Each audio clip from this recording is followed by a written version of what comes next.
To the northward of Mississippi City and its neighbor, Hansborough, there extends a tract of pine forest for miles, with but few habitations scattered through it. Black and Red Creeks, with their numerous branches, drain this region into the Pascagoula River to the eastward, with the swamps of Pascagoula as a refuge, and the luxuriant and unfrequented bottoms of Red and Black Creeks to browse upon. There are few choicer spots for deer. Knowing this fact, a small party of gentlemen on the day before a crisp, cold Christmas started from Hansborough in a large four-wheeled wagon for a 30-mile drive into this wilderness of pine and a week's sport after the deer. The guide was Jim Carruthers, a true woodsman, and the driver a general factotum, a jolly Negro named Jack Lyons, than whom no one could make a better hoe cake and cook a venison steak. His laugh could be heard a quarter of a mile, and his good nature was as expansive as the range of the laughter. The usual experiences of a hunting camp were hardly enjoyed during the first days of this life out of doors, but his cream did not rise until about the fifth night, when, from familiar intercourse, Jack Lyons became loquacious, and after the day's 20 or 25-mile walk, would spin yarns in front of the campfire, which brought forgetfulness of fatigue. The night before New Year's was intensely cold. The cold north wind of the afternoon had subsided at sunset, and only a gust now and again touched the musical leaves of the pines, making them vibrant with that mournful score of nature's operas which even maestros have failed to catch. In front of two new and white tents, two sportsmen reclined at length within reach of the warmth of the fire, while opposite them rested at ease the guide and the worthy Jack Lyons. Wearied with the day's chase, four staunch hounds, Ringwood, Rose, Jet, and Boxer, were dreaming of future quarry.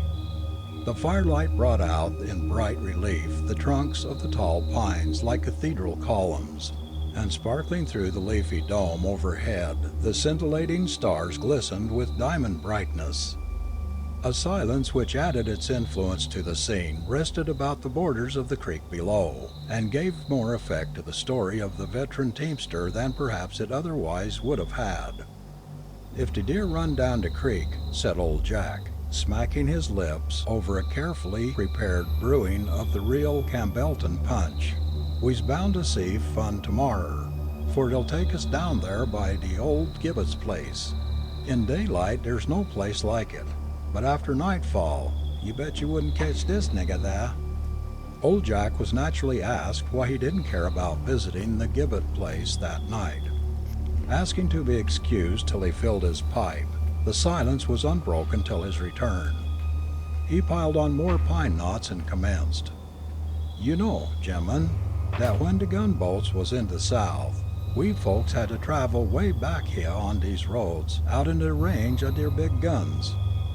I was gauged by Mr. Harrison in Holland salt from the factory at Mississippi City, and on der beach over Mobile, and I had been making a trip every week or so. This backcountry road was never thought of by the Federals, and we had good times along the way, no shells and no shooting. The night, gentlemen, I's speaking of was a Friday, that yo's all know it's unlucky.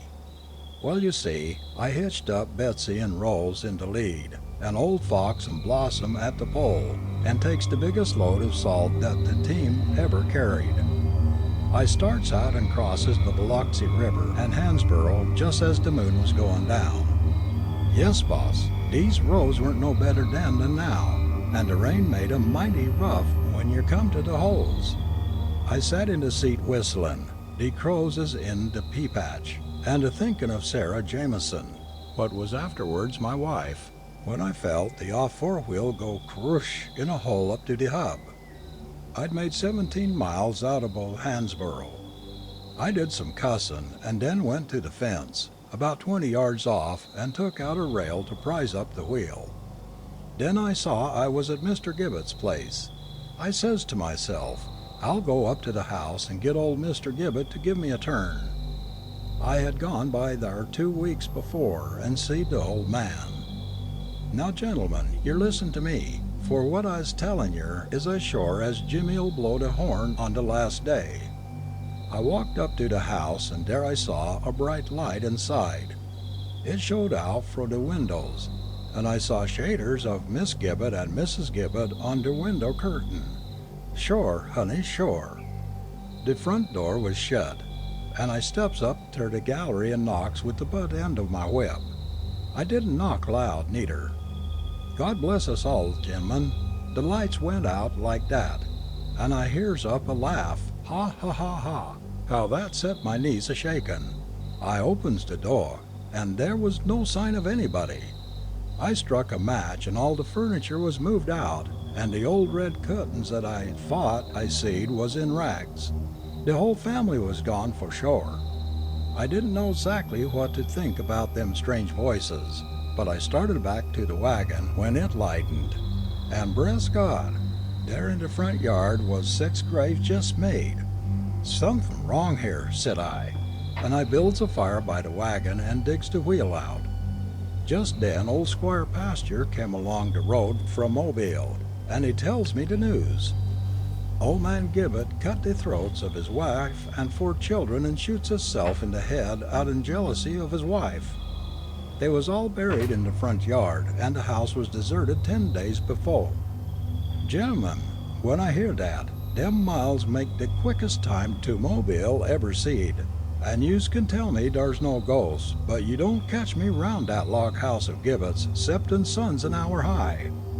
Jack looked suspiciously over his shoulder into the darkness and crawled into his blanket, muttering, "It scares this nigger even now to tell about that night." Sleep soon fell upon the camp, but the impression of old Jack's story survived the night, and the next day he still asserted its truth.